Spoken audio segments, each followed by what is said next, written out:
Hey everybody, welcome to the Firestone Files. I am Dr. Chris Firestone, and today I have with me one of my children, Rebekah Firestone, here on the Files. Looking forward to it. That's coming at you next on the Firestone Files.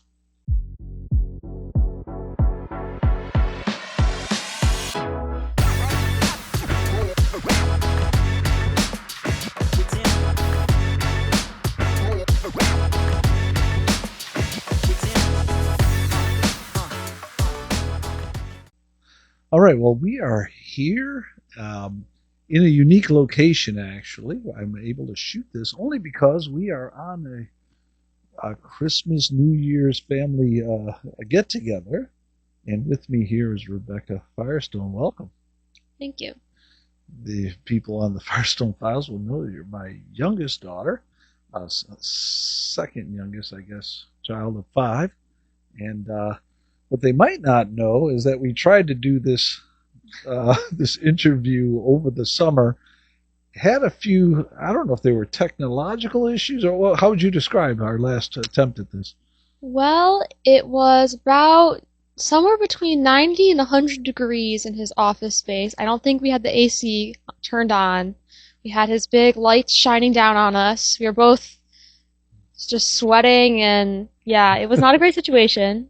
Yeah. Um, If you watch some of the earlier episodes, you'll see me at my desk, and sometimes I interview people on both sides of the desk there. And yeah, I guess the AC was out it's a little rough. in Hot Springs, Arkansas, in the summer, and so that's not necessarily the best time to do it. Um, we do have some footage from that might be usable. So if I do interject some of that into the conversation here, you'll know you might get bounced around a little bit because I thought there was some good stuff that we talked about, but not ideal conditions, and really didn't finish that interview. So here we are today, starting over. 6 months later. Okay, well, let's see if we've got the basics of where you're at in life now. You're a senior at Taylor University, is that right? Correct. Yep, I'm graduating this May. And remind me, what's your major there? I am a data science major with a concentration in political science, and I'm minoring in honors. Okay, so that's super cool. And we're doing this a little bit backwards. Typically, when I did these interviews with some of your siblings, I started in the young period and worked my way up. But I thought I'd start there just to kind of get a sense of where you're at right now. Um, that major, is that something you came into college with, or is that something you discovered? No, not at all. Mom actually sold my calculator after I finished high school because she thought I was going to be completely done with all math classes. Okay. I came in undecided, so I wasn't really sure what I wanted to major in. But I liked that I can kind of take data science into almost any field. So decided to go with that, gain some technical skills, and so far I really enjoyed it. So it's worked out. That's super cool. Now, about how far in? So you're a senior now. How far in did you make that discovery? I didn't actually officially declare my major until halfway through sophomore year, Okay, but I started taking classes the beginning of my sophomore year I see. towards a data science major. I see. And I thought I remember you telling me. Tell me if I'm wrong about this. That was a relatively new major at Taylor. Yes, we've had programs, degrees that are similar in the past, but I'm going to be like the first official data science major from Oh, Taylor. that's super cool. Now, that is one aspect of your college experience. There's another aspect, though, of your college experience that I want to explore because I think you, not that long ago, ran for Taylor University's cross country team in the nationals. Is that right? Yep, this November. Okay. And I was unable to be there because of my commitments with prep year and other things going on. But your mother was there. I think was Andrew there as well. Correct, yeah. Okay. And I know we're kind of working backwards here because you're a senior now. That went pretty well, I understand. Yeah, we won nationals, so that was pretty great. Yeah, that's super cool. And you were able to run at nationals. Was that the first time that you ran? nationals? Yeah, I was an alternate the past 2 years. So in cross country, for those of you who don't know, you at some meets you only run your top 7 runners. Yes. So freshman year, I was not even close to being there.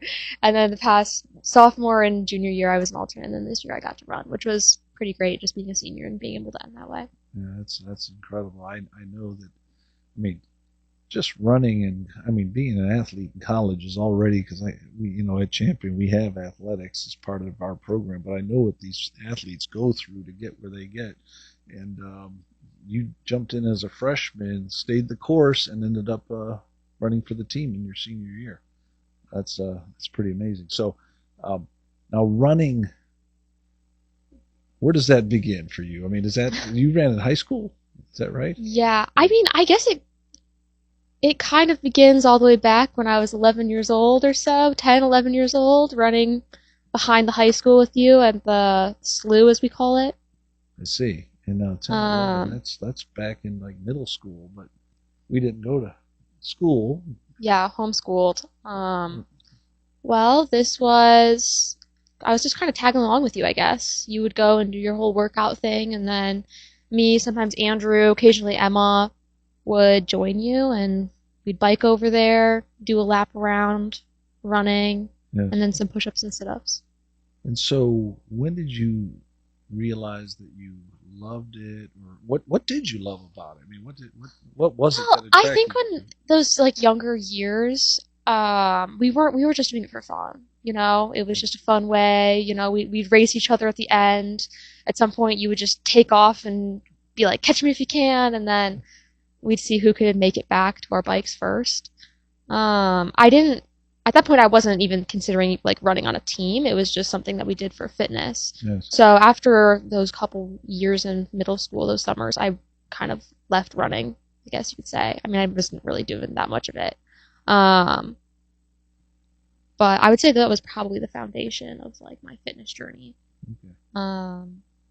And then there's also ice skating as well. So I think I was actually the first Firestone kid to pick up the sport.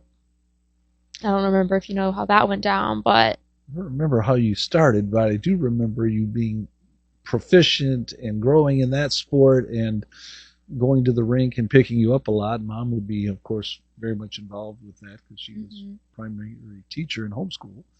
And yeah, I'm curious about both. Are those overlapping, running and skating? well, I mean, when I was little, the running was just kind of tagging along with you. I wouldn't call that necessarily like a sport I was doing. Right. And then I started skating when I was 8 years old. It was all of us kids heading over to the rink with mom. I see. And that was started off with just being once a week, and then we added more practice days, that kind of thing. I mean, I have memories of you with your computer up in the stands, just typing away, getting some work done, doing some grading while we're out there Oh yes, I do remember practicing. this now. Yeah. I think we had something like it was one year when I was in middle school where we had a particular day of the week where you would come and pick me up, and they would have like this 2-hour practice session in the middle of the day that was like pretty great because it's the middle of the day, so there's not that many people there. And then I would skate for the 2 hours, and you would get some work. To be honest, it's a little fuzzy in my mind, but I'm pretty sure we did that. I remember because I'd have to dress warmly even if it were warm outside because that's skating was cold. They had these like the heaters above the stands, Yes. but they would be off because there's nobody there during the day, and you would come in and you'd like reach up there, turn the heat on for yourself, and then sit and get your work done. It was nice to be able to double dip, watch you practice a bit, but also be able to do emails and do other stuff for work. And Yeah. It was a pretty cool thing. So you were Yes. you went kind of up the ranks in skating. Was there a point at which that was a law of diminishing returns, or you weren't enjoying it as much, or what? Yeah, I mean, I always really enjoyed skating. I think it's a difficult sport because you just have to have so much ice time, and that's really, really demanding for elite levels. Like, people are literally like, you have to devote your entire life to it, and we weren't really on that level and able to make that jump. Some people were. I do remember. What was the name of the skater? at Highland Park? That's Jason Brown. Jason Brown. Okay. Yeah. So that was the claim to fame of your particular rink that Yes. you practiced Yes. Jason Brown, like Highland Park Figure Skating Club was his home at. Okay. rink. So And you did see him now and then, didn't you? yeah, he would occasionally when he came home, I think, from like training in Colorado or wherever he was training at. And then when he went to the Olympics for the first time, he like there was like a whole viewing party for him I see. then. And you would do year-end shows as well. In fact, I saw Yes. you and your mom were looking at one back at the house. Yeah, about we have 2 weeks DVDs of ago. them. Okay. And what time of year was that I show? believe it was the spring. Okay. So you've been practicing, working on some routines, and then everybody yeah, participated in that. yeah. Those were a lot of fun. Yeah, every spring. So there's going to be a transition there somewhere from skating to running for you. Yes. And what is that, high school transition? Yeah, so sophomore year of high school, two of my friends invited me to try out the cross country team. They were both on it and they were really enjoying it. Yes. So I started going to just like a couple running, like summer running practices that summer before sophomore year. It was really just running like, a couple times a week, couple miles. I think the first run we did, it was like just like around the back fields of Deerfield High School, probably about a mile, Right. probably around, I don't know, 11, 12 minutes, and I was completely dead. So this is sophomore year. You're running 11, 12-minute miles. Yeah. Fast forward to the end of your senior year. What kind of weekly workouts are you doing at the end of your senior year? Yeah, I think I was running around like 40-ish miles a week during peak weeks, and then we basically had the same workout like schedule every single week throughout the entire year. It would be, I'm trying to remember. I think it was tempos every Tuesday, and then 400 workouts every Thursday, Yeah. and then a long run on Saturday. And it was the same thing every single week, but you'd like start out at the beginning of the season, like at a lower amount, so it'd be 4x400 you'd start out with, and then we'd go up, and I think the most we ever got to was maybe like 16x400, so it was a decent mileage, but... So let me get this straight. You're doing 3 or 4 miles a week, and you pushed it to 30 or 40 miles a week in the course of a couple of years.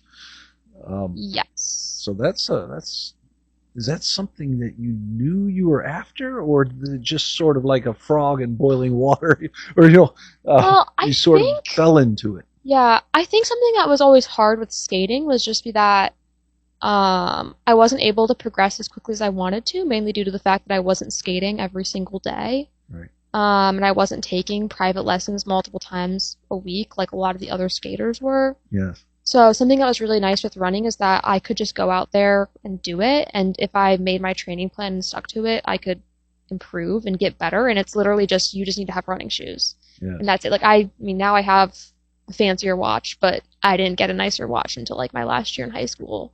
I was just literally planning my routes like on Google Maps and then running them. Okay. So that became, over the course of your high school career, a bigger part of your life. Yes. Almost by necessity, because the sheer number of Mm-hmm. minutes it took to do the workouts took a lot longer. Yeah. And recovery, I think, probably took longer, that kind of stuff. Yeah. Did you become sort of health conscious as well in terms of eating better? And Not really. I would say that most of my better eating habits, which are mainly just eating more, which is what the main thing I think I was lacking in high school, Okay, occurred in college. I see. I would not say my high school training had as much nuance. Now, Yeah. if we think about that transition from high school to college, what factored into going to Taylor? Did the running factor in a major way or a minor way? Or Well, by senior year, I would say I was enjoying running as much as I ever had. I didn't see myself pursuing running after high school just because I didn't think I was fast enough. Just being in the Chicago region, there's a lot of really good competitors. So, I wasn't like winning sectionals or regionals or state or anything. And then I did reach out to a couple of coaches, but it was less like, like, oh, if I want to run. Like, it was more just like, oh, maybe I'll look into this on the side and see if it's something that I'm interested in. And I don't know if you remember my visit with Taylor. It was actually my first college visit that we did on my little college tours. Yes. I do remember because we ended up sneaking into the locker, didn't we? Your locker room? Yes. So I was not at all looking at running at Taylor. I hadn't reached out to the coach. I like knew that they were like a decent program, but I hadn't really looked into it at all. Yeah, So I remember this. So yeah, you bumped into some people. we were touring the athletic facility and we had stopped at like the cross country locker room. I was like, "Oh, Dad, look, cross country." There was like a big purple banner on the door with like just an image of a woman running. And right as we stop and I'm pointing at the door, behind us is Coach Q, and he's like, neither of us have any idea who he is. He's like, "Do you want to see inside?" And we're like, "Who are you?" But yeah, it just so happened that Coach Q was there at KSAC, the athletics facility, and he was putting in the gear for like into like new gear into the locker room. And we ended up having a conversation with him about running, about the program, and he asked like, "Oh, so what are your times?" And I was like, "Oh goodness, here we go. I'm gonna be, Exposed. I wasn't.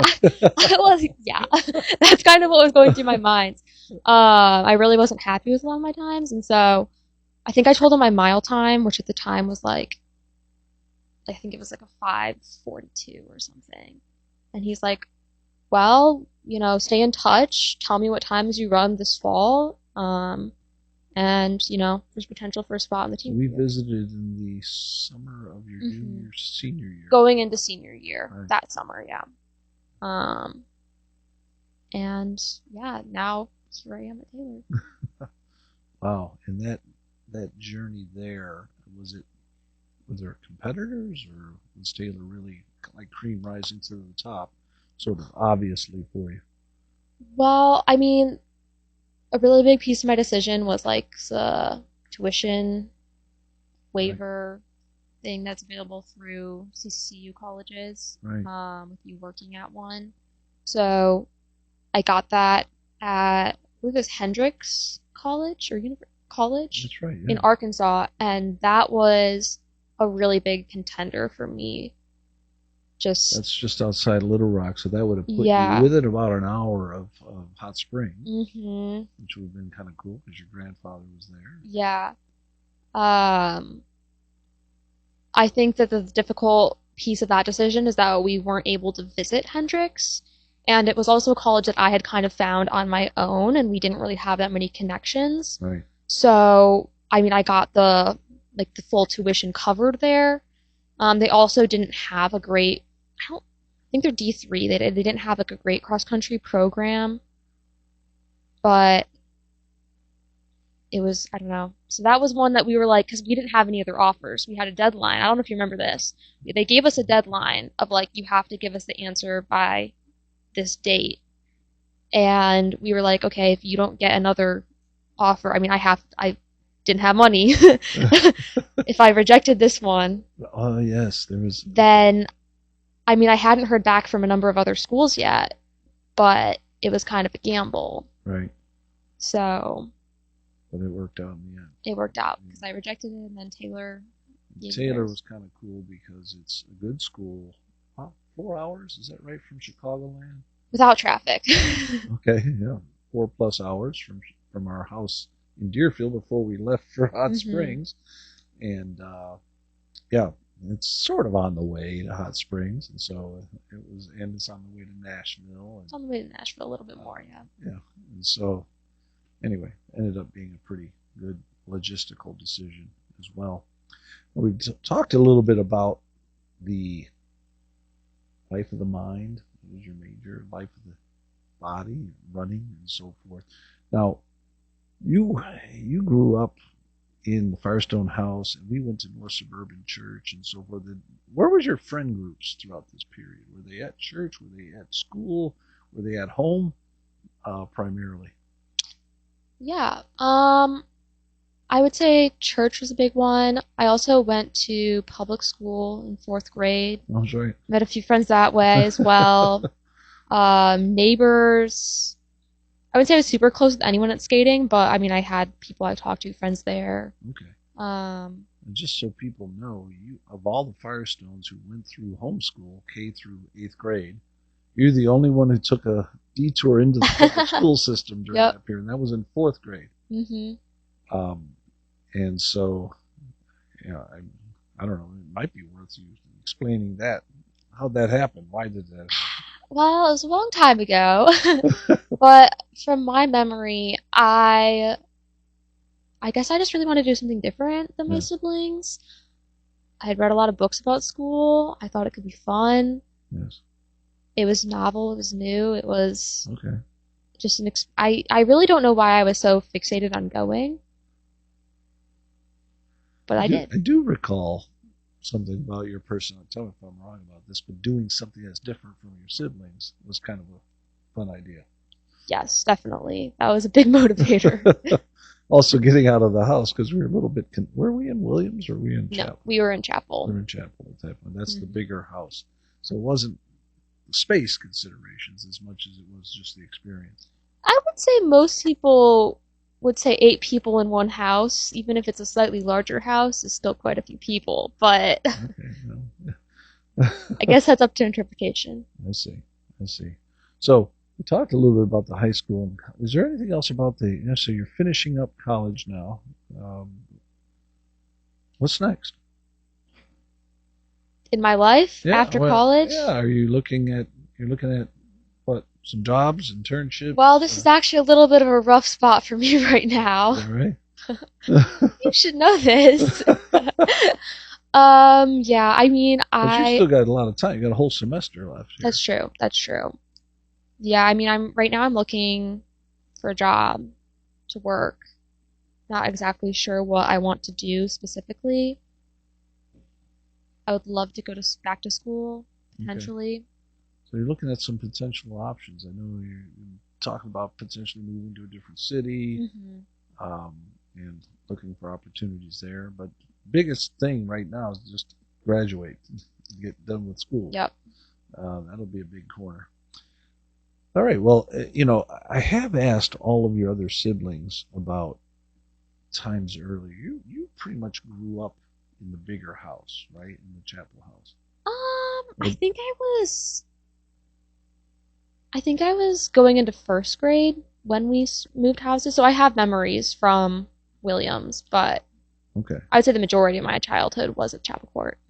Okay. Do you remember rooming with your sisters in the Williams house? You do? Yes. Okay. And that was with 3 of you in one room? Yeah, it was Hannah in the loft bed, and then Emma and I in the bunk bed. I see. Yeah. Okay. Was that formative or was it short-lived and not really that significant for you? You mean like living with the 2 other sisters? Yeah, in that smaller house. I mean, I think many shenanigans happened because of the combined space. At one point, I was renting the back half of my bed to Hannah Yes. for her office space for the business that she was running. That sounds about right. Renting to Hannah. Okay. I mean, all I really had as a commodity was my bed space, and that was it. I had to make money somehow. Oh my goodness! I didn't realize there was this economy, this black market economy. Yeah, there was. And then we would buy cardboard like shelves from Matthew. She like had a desk that Matthew made. And then I think at one point she was using Emma as a housekeeper. If my memory is correct. Okay. So yeah, Wow. there was a whole economy going on. Oh, wow, fascinating. And so, the move then to the newer house, did that impact you? You ended up rooming with Emma in the new house. So you dropped a roommate. Yes. Hannah got her own room, and the move to the new house Is that was an upgrade? Yeah, I mean, I remember there was some things we were really upset about. One of them was we had this tree in like our front yard of our old house that we had like a game that we'd play there, and so we were really upset that we were going to be losing that tree. I specifically remember like us like crying about it and just being like really upset. But I also remember when Emma and I had our like new room, we were like dancing around and singing in it because we were really excited. So there was, there was both emotions present. I see. Now, did you ever have a room to yourself? At the, Yes. yeah, when was that? How did that happen? Well, after Hannah moved out, the Pierces moved in.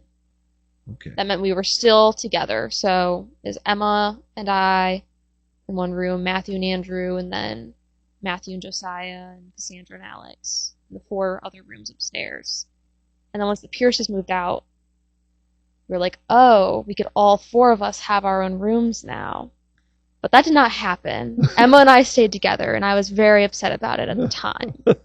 Whole journal entries that are like, I can't believe this is happening. My younger brother is getting his own room, and I'm still stuck with Emma.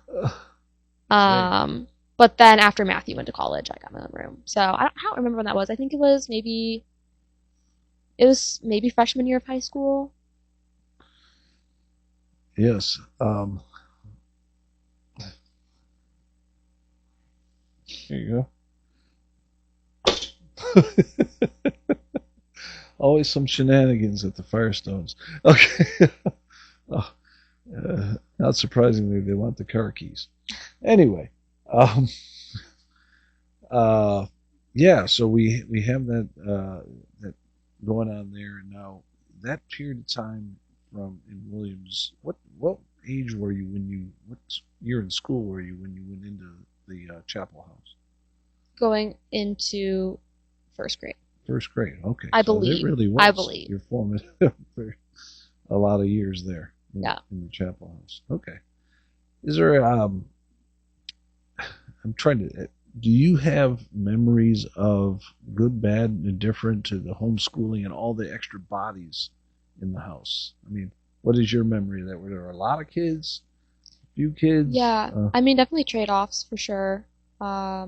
It was always a lot of fun to have just like a bunch of, kids around that we could do stuff with. Like, Yes.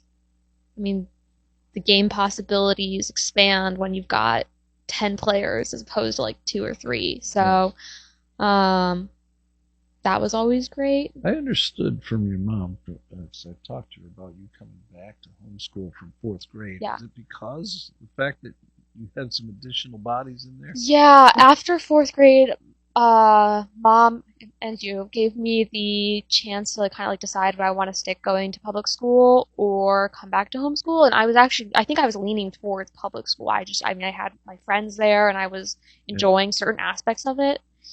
So, but then we learned that 2 of our close family friends were going to be in. One of them was like my childhood best friend was going to be homeschooled with us the next year. So that immediately, I think I was like tearing up in the car, and when mom told me, and I was like, I'm gonna be homeschooled. I was like immediately switched up, and I was like, I'm totally going back. So yeah, it was a big decision. I see. Now that was the Tatlins, right? Mm-hmm. Okay. Shayna and Shira. Yeah, I remember mom doing sort of double duty on the homeschooling front when the Tatlins started homeschooling with us as well. And then, of course, daycare with all that. Fortunately, we had Barb to pitch in now and then, but primarily your mom was pretty disciplined with all that and really moved that ball forward. Are there any experiences that you remember from that whole period, story or some formative experience that stands out to you? Or is it more of the whole thing? I think some of my fondest memories of the homeschooling time period are when we were just like playing. Whether that be, I don't know, we had so many different games, and a lot of them carried on for many, many weeks with similar storylines. Yes. Or Nerf gun wars. That was one of my favorites. We'd go to the park. We had home phones, so we'd call up the other homeschool kids occasionally, and we'd all meet at like a local park. We'd get our bikes, and we'd play cherry bomb or various games of that nature. I think those were just great experiences because it felt very empowering. We got to decide what we wanted to do. We Yes. were kind of off on our own little adventures. So I think those were very formative times. And we did take a few family vacations and things during that period. I mean, I don't know if you remember the ones out to the East Coast. Mm-hmm. I forgot the name of that. Williamsburg, Jamestown, yeah. Yes, we did DC, that. went to DC. Went to DC, and we also, I think somewhere in there, we went to Disney World. Yeah, that I think was when I was in like 6th grade, Okay. maybe. Were those major things? Just kind of a nice side excursion. I think some of like the historical ones that we did, I would probably appreciate more now. Right. Lots of walking, lots of historical facts. Yeah, I mean, I still have like, good memories of those times. Disney World was fun. That was kind of, I would say it's probably something that I would still keep doing once every 20 to 30 years. But it was still a fun time. We also did the Springfield trips, if you remember those. Yes, I forgot about I don't know if we went there once or twice. Yeah, to see the Lincoln Lincoln Museum, stuff, yeah. and his grave is there, Mhm. I believe, and some other things like that. Some of that was pretty cool. And did you see much of Hot Springs during those years? Was that part of our? Yeah. Okay. And so we go there in the summers. Normally the summers. Occasionally it was just Andrew and I. You'd take the two of us down. I think that happened 2 to 3 times, maybe. Oh, we have a good story from one of those. I know what you're thinking about right as I'm. Yeah, Yeah. the light bulb went off there because I think we got to tell that story. Yeah, we were taking the Amtrak train down to Hot Springs, and I was actually on my game that day because I had Surprisingly so, yeah. 2 hours ahead when we started. We had packed sandwiches, to eat once we got to Union Station. Yeah, and yeah, that was pretty good. Now, in order to get to Union Station, we have to take the Metro from Deerfield, and it's usually about, I guess, 40 minutes or so to get to Union Station. It's such a great route because it's door to door. We get on the train at the Metro, it gets off at Union Station. We hop on our other train. 100 yards away is the next train right to Melbourne, Arkansas, which is really close to Hot Springs. So that day, something unusual happened. The train died about 2 stops in to the trip. Yeah, it was really strange. It was like it would go for a little bit, then it'd stop, then it'd go for a little bit, then stop. Then one time it stopped, and it was clear it was not going to be starting anytime soon. Now I had to remember big backpacks. We had so much stuff. So much stuff. We also had cooler and. I had like a CD player and like, I don't know, 5 or 6 different books on CD. Now, because we were so far ahead of the curve on time, we really didn't worry about it at first. They said, "No, we're going to get the engine started," and they eventually did get it started. And we moved out again. Now we'd lost, I don't know, 30 minutes at that point. And they got it going again. We go, okay, well, we're still in great shape. Still going to be, we won't be an hour early, but we may be more like 30 minutes early or something. But I don't think it was a couple stops later that it died again. Yeah. Yep. And so it was at that point where we started like, uh-oh, we're actually in danger of missing our... Yeah, it was one of those moments where everyone just like starts talking to each other and like... What are we going to do? Yeah. Where do you need to be? Yeah, we got to be... Yeah, like this is not good. There was another family sitting with us that was headed to, I think...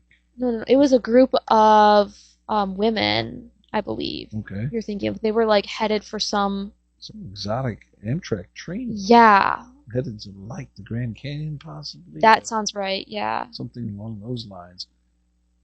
and they were ahead of the curve as Yeah. well, but they were also getting way behind. Mm-hmm. And there was a business guy in there who we were looking at our Ubers because we were thinking, okay, maybe we can take an Uber. Mm-hmm.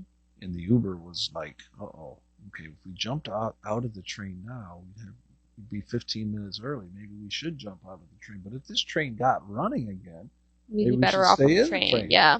Anyway, I waited and waited and waited. I don't know how were you processing my I was stressed. we were all a little stressed. Except for Andrew. I think he was a little bit too young to be like super stressed. Okay. Yeah. Well, it got to a point where I'm looking at the Uber ride, and it was like, if we jumped out now, we'd have 5 minutes to get to our train once the Uber dropped us off. It was at that point some business guy had pried the doors of the train. Yeah. Mind you, we are not at a train station. We are actually at a like railroad crossing. Like we're on a street. We're over a street. We're covering the street, and there's actually long lines of cars. Yeah. Stuck in the street. Anyway, I'm looking at my Uber. I'm looking at the door. The guy has the door pried open, and he looks up at me. Remember that? Yeah. He says, "This is your time," or something. I can't remember. He's like, yeah, it's now or never. It's now or never. Yeah. Now or never. And I look at the kids. What do you guys think? I don't know if we can trust this train. Let's go. Grabbed all our stuff and jumped out of the train in the middle of the street there. Hit the Uber button to call the Uber. The problem was the Uber was stuck in traffic and couldn't get to us. The train had been there for so long that there was like traffic built up all around it. But I think I was able to call him and say, "Hey, we're running in the street here. If you see us, could you pull out and turn around?" And we ended up jumping in the Uber. Yep. And literally it was like, you're right on time. As in, we're arriving to Union at the time our train is leaving. That's right. And so there was like no margin for error, and we still had to get out of the Uber and get down to the train, which was probably going to take a couple of minutes at least. You know. Anyway, I said to the Uber driver, he could probably see the stress in our face. Well, we were running towards the Uber, physically running. Yeah. You were like, "Go, kids." And so we were kind of ahead of you because you had more stuff, so you weren't able to move as quickly. So I think he understood how, yeah. He probably saw the desperation. So we loaded everything into his car and got in. And that guy, as you recall, he was moving in and out of traffic, and he got us to the Amtrak station. And I think we had 1 or 2 minutes to spare. That he probably got us, and we just headed out. And at that point, I said, "Follow me, kids." No, you were like, "Hold on to me, kids." And we had a little train. We had a train going, made a beeline, and I did something I did 2 things that I very rarely do. One is I just kept going, and I went into the Amtrak station, past all the workers there, right toward the train. Are you talking about how they were all lined up for the train that was supposed to be departing after ours? Yeah, our train had already cleared. They had already completely boarded our train. Yes. So we had to get through the crowds of people that were waiting for the next train. And I decided that's not going to happen. Yeah. And we went around the gates and headed straight for the train. And I thought, hey, that was an amazing move, until one of the service people there, a conductor or somebody, grabbed me, said, "You can't do that. Where do you think you're going?" And then so that one principle there was keep walking. That actually didn't work. He didn't stop us. Did you remember that incident? I remember you getting in trouble with someone. I've probably. Well, I used principle number 2, and that is, as soon as he said something to me, I looked him in the eye and said, "Sir, can you help us? That's our train, and it's leaving now." And he looked me in the eye, and he said, "Follow me." And now we had a 4-person train heading to the train. And he got us in the doors, and literally as all 3 of us got on, the door shut. That I have a distinct memory of us. We were like going to get our seats. The car was like, the train was moving. We hadn't sat down. The train was moving. Oh man, I was just like beside myself, but we made it on there, and yeah, I did not want to have to go back home and then fight with Amtrak for tickets. Yeah, it would have been a nightmare. Yeah, and then go back some other day, but boy, it worked out for us. So I don't know if there's any other analogous stories to that one, but that's the kind of thing, adventures we would go on. You guys were the last two kids of the five, Hmm. and I mean, I think of the Firestones in terms of Hannah and Matthew, the older ones, born in Scotland, kind of a pair, and we have Emma in the middle, and then we have Becca and Andrew is the last two, and think of you guys as a pair sometimes. Is that how you think of the Firestones, or do you have a different sort of way in which you process the five kids? I think that's pretty accurate. Um, I mean, a lot of how the family dynamics work is, we'd lose a kid to high school and then we'd lose a kid to college. Yes. So I think that there's kind of that time. I don't know how you'd exactly describe that, but once Hannah left, then the next four of us were a group. Once Matthew left, then the I next see. three of us were a group. And so I think what we were saying is true, but I think you could also look at it that way, I see. especially with the homeschooling piece, because it was like Hannah was kind of the unofficial leader of our like little group of like homeschooled kids, Yes. and the daycare kids. And then once she was off to high school, then it was Matthew, and it kind of progressed like that. Yeah, I recall when I was interviewing Hannah, the dynamic was different because she has memories of being the only one, or having Matthew as a baby, where she and I would go do stuff, and there really wasn't anybody else. But you were like losing them, not gaining Yeah, them. yeah. Which No, is that's interesting. I hadn't thought about that. yeah, it's an interesting sort of psychological piece, and I don't exactly. Some people smarter than I am will have to figure out how that all plays out. So that's not a. I mean, you and Andrew were. That was pretty common for us back then because of the way in which people had gone off to school or whatever. That we would go off on our own adventures at that time. All right. Well, I mean, this has all been fascinating. I'm glad we had this follow-up opportunity to talk about really about your college experience and your high school transition to college and so forth. Some of that stuff we didn't get to because of the conditions under which we had that first interview.